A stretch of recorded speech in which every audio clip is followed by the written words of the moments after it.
ኢትዮጵያውያን ከጫፍ ጫፍ ተሰባስበው ለዘመናት ለግጭት መንስኤ ናቸው ያሉትን ቋጠሮች በንግግር ፈተው በጋራ አሸናፊነት ሊቆሙ ተሰባስበዋል።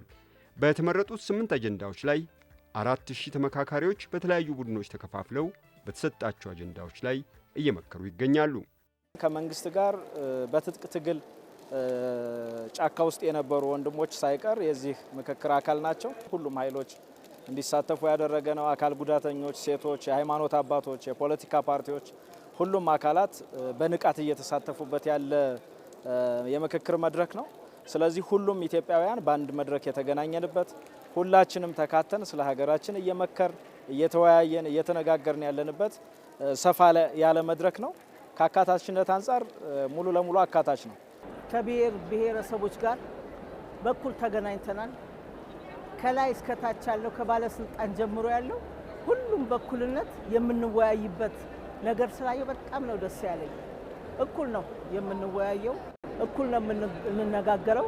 የወንድሞቼን የእህቶቼን በየሀገሩ በየክልሉ የመጡትን ሀሳብ በጋራ እየተወያየን በእነሱ ጫማ ውስጥ ሆኖ የመመልከት ነገር አይቼበታለሁ። የመከባበር የመፈቃቀር የአንድነት ነገር አይቼበታለሁ። እኔ አሁን ያለበት ቡድን ላይ ሁሉንም ኢትዮጵያዊ ማግኘት በሚችለው ሁኔታ ከሰፈር ወጥቼ ከአካባቢ ወጥቼ ሀገሬ ምን ትመስላለች በሚለው ጉዳይ ላይ እንድንነጋገር በዚህ ሁኔታ ፎርም ተደርገናል። 8 አጀንዳዎች ተለይቶ 8ቱ አጀንዳዎች ላይ ውይይት ማድረግ እንድንችል ነው እድሉን ያገኘ ነው። መለያ ቁጥር ወደ 250 ከ250ም ደግሞ ሰፊ ስለሆን ወደ 50 ከ50ም ደግሞ ወደ 10 ይሄድን ፍጹም በሆነ መንገድ ኢትዮጵያን ወደ አንድነት ማምጣት በሚችል ኢትዮጵያን ወደ ሰላም ማምጣት በሚችል ኢትዮጵያን ከሌላ አፍሪካ ሀገራት ከዓለም ሀገራት ጋር ሊያወዳድር በሚችል እኔ ያለውበትን ወንድሜ እንዲረዳ የወንድሜን ችግር እኔ እንድረዳ ከዛ ተነስተን ደግሞ ወደ የት እንድንመጣ ወደ አንድነቱ በመምጣት በኔ ጫማ ወንድሜ እንዲያስብ በኢቴ ጫማ እኔ ማሰብ እንድችል ሰሜኑ በደቡብ ደቡቡ በምስራቅ የሁሉንም ችግር በጋራ ተነጋግረን ወደ መግባባቱ እንድንመጣ ዘንድ ሰፊ የሆነ ምክክር ያደረግን ነው።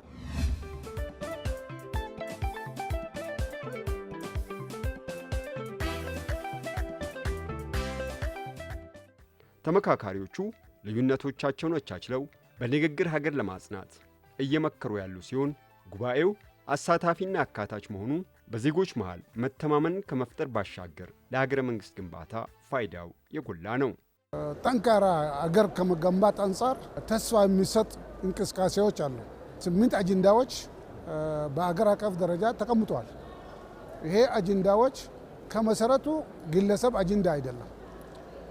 ወደ ታች ወርዶ ህብረተሰብ በማሳተፍ ውይይቶች በማድረግ ሰፋፊ በሁሉም ክልሎች በሁሉም ህብረተሰብ ክፍሎች በማሳተፍ አጀንዳዎች ተሰብስቧል።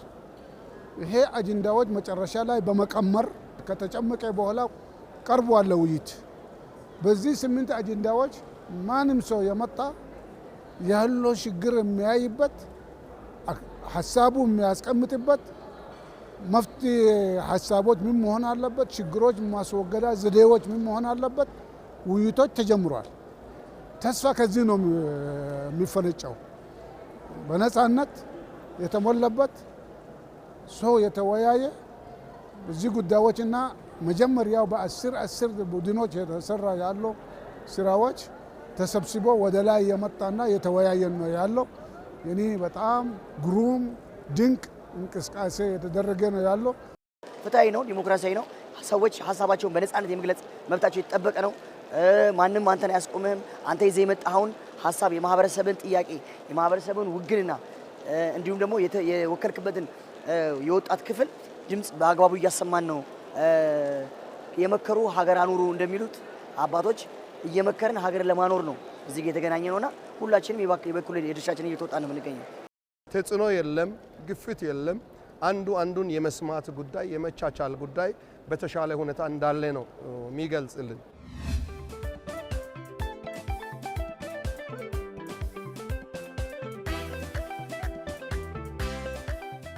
የሀገራዊ ምክክር ጉባኤ በኢትዮጵያ አዲስ ባህልና ልምድን ይዞ የመጣና አንዱ የአንዱን ችግር ሰከን ብሎ በማድመጥ የጋራ መፍትሄ ለማፈላለግ እድል የፈጠረ ነው። ማሪ ብያለሳ ኩኒ ጨራ ከና አርጋሜ ኡማን ብያ ከና ይህ ሀገራዊ ምክክር ለረጅም ዓመታት ያፈራነውን ነባር ሀገር በቀል እውቀት ተጠቅመን ለችግሮቻችን መፍትሄ እንድናፈላልግ እድል የፈጠረ ነው። ነባር ሀገር በቀል እውቀቶቻችንን በማሰባሰብ ለዘመናት ቁርሾ ሆነው ያቃቃሩንን ጉዳዮች ለመፍታት በጋራ መምከራችን የላቀ ፋይዳ እንዳለው እናምናለን። ዱፋጀኔ ማራቻጅር አጀንዳዎቹ ሲለዩ በመጀመሪያም ደረጃ አጀንዳዎቹም ሲለዩ የተለያየንባቸው ጉዳዮች ናቸው ተብለው ነው። ይለያዩባቸው የነበሩ ጉዳዮች ቴብል ተደርገው በጠረጴዛ ዙሪያ ሰዎች የተወያዩ ነው ያሉት እና ይሄ ልዩ የባህል ስልጠና ነው ያለው ማለት ነው። ሰው ከዚህ በፊት ከሩቅ ሆኖ ነበር በአጀንዳዎች ላይ የራሱን ሀሳብ የሚያንጸባርቀው። አሁን ግን የሌሎችን ስጋት የሌሎችን ፍላጎት በደንብ ለማየት ልዩ የሆነ እድል እየፈጠረለት ነው ያለው። ሰው የሌላን ፍላጎት ለማየት የሌላን ስጋት ለመረዳት የሌላን ባህል ለማየት በራሱ መንገድ እያየ ነው ያለው። በአንድ ቴብል ውስጥ የተለያዩ አይነት ሰዎች ነው ያሉት። ከተለያዩ ክልሎች ነው የመጡት። የተለያየ ፕሮፌሽን አለ እና የቀረ ነገር የለም። እነዚህ ሰዎች አይዲያቸውን ፎርዋርድ ያደረጉ ነው ያሉት። በዛ ሂደት ውስጥ እንግዲህ የሚመለከታቸው ሰዎች ናቸው የመጡት። ያ ማለት ወደፊት ኢትዮጵያ የምትገነባበትን የወደፊት ራዕያቸውን የሚገልጹበት ኢትዮጵያ ከአሁን በኋላ ምን መምሰል አለባት፣ አብሮነታችን በምን መንገድ መገለጽ አለበት የሚለውን ሁሉ እየተወያዩ ያሉበት ሂደት ነው ማለት ነው። አሁን ያለንበት ሁኔታም ሁላችንም የምናውቀው ነን። አንደኛው ጫፍ ሌላኛው ጫፍ ላይ ያለበትን ሁኔታም በተደጋጋሚ ስንወጋገዝ ነው የኖር ነው።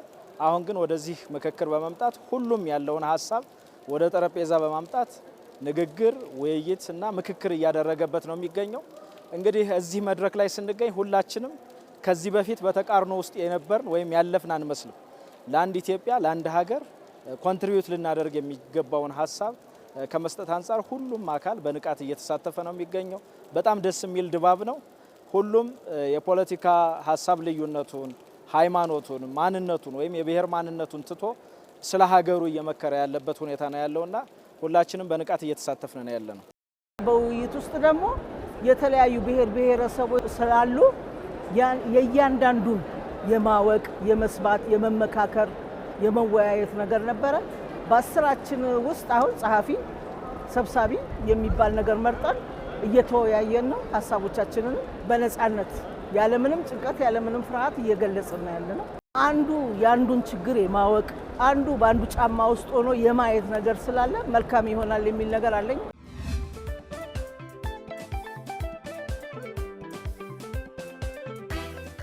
ጉባኤተኞቹ ተቀራርቦ የሚነጋገሩበት እድል መፈጠሩ ከኔነት ስሜት ወጥተው በጋራ ለሀገርና ለትውልድ የሚጠቅም ደማቅ ታሪክ እንድንጽፍ በር የከፈተና ብሩህ ተስፋን የፈነጠቀ ነው ሲሉ ይናገራሉ።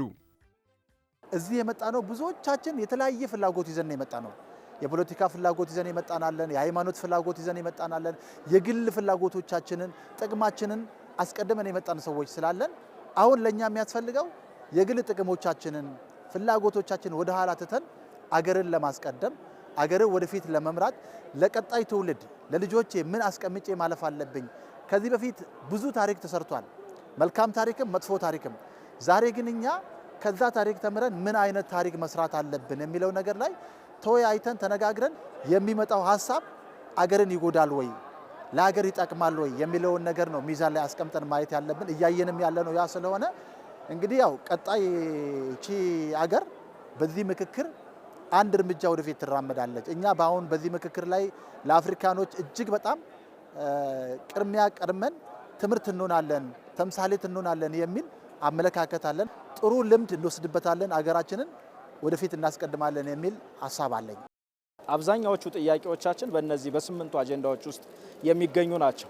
በእነዚህ የስምንቱ አጀንዳዎች ውስጥ ጥያቄዎቻችን እንኳን ባይመለሱ ተመካክረንባቸው ተወያይተንባቸው አንዳችን በአንዳችን በሀሳብ ተሸናንፈን የሚወሰን ከመሆኑ ጋር ተያይዞ እንዲሁም ሁላችንም በአንድ አዳራሽ ውስጥ ተገናኝተን የመከርንባቸውና የተወያየንባቸው ስለሆኑ የምንቀበላቸውን ተቀብለን ሌሎች አካላት ደግሞ የሚቀበሏቸውን እንዲሁ ይዘው እንግዲህ በጋራ ወደ ልማት የምንገባ ይመስለኛል።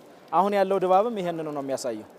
ኢትዮጵያን ለካ ከዚህ በላይ ቁጭ ብለን ብንመካከር ለካ ትልልቅ ሀሳቦችን ማመንጨት እንችላለን። ከተቀመጡልን አጀንዳዎች ውጪ ትልልቅ ሀሳቦች የመፍትሄ አቅጣጫዎችን የጠቆሙ ሰዎችን አይቻለሁ። እዚህ ጋር ትንሿን ኢትዮጵያን ያየሁት የመፍትሄ አቅጣጫዎች ከኔ ከወንድሜም ከእህቴም ከተለያዩ አካላትም እየመነጨ ነው ያለውና ኢትዮጵያን ከፍ የማድረግ ሀሳብ ነው ይዘን የተነሳ ነውና ይሄም ደግሞ እንደሚሳካ ባለሙሉ ተስፋ ነኝ። ለሀገራችን ጥሩ ነገር እየሰራን ነው። ለተተኪ ተወላጆች ጥሩ ነገር እያደረግን እንዳለ ነው እኔ የማስበው። በእኔ በኩል በጠረጴዛ ዙሪያ የምንነጋገረው በጣም ጥሩ ነገሮች ስለሆነ ጥሩ ነገሮችን እንጠብቃለን። የመጣበትን ዓላማ እያንዳንዱ የህብረተሰብ ክፍል ስለሚያውቀው ስለሚረዳው ወደ ግጭት ሳይመራ ወደ አለመግባባት የሚያመጡ መንገዶችን በመተው ሁሉም በቀናነት በቅንነት እኔ እንደማየው በመልካም ሁኔታ ለስምምነት ለመድረስ እየተወያየን ነው። ኢትዮጵያ እየመከረች ነው። ኢትዮጵያ እየመከረች ያለችው ምክክሩ ለኢትዮጵያ ህዝቦች አገር ውስጥ ያለው ውጭም ላለው ለኢትዮጵያ ዜጋ የሰላምና የፍቅር ምክክር ሆኖ ኢትዮጵያ ሰላም ወርዶ ለዓለም ምሳሌ እንደምትሆን ባለሙሉ ተስፋዎች ነኝ እንደ አገር ሸማግሌ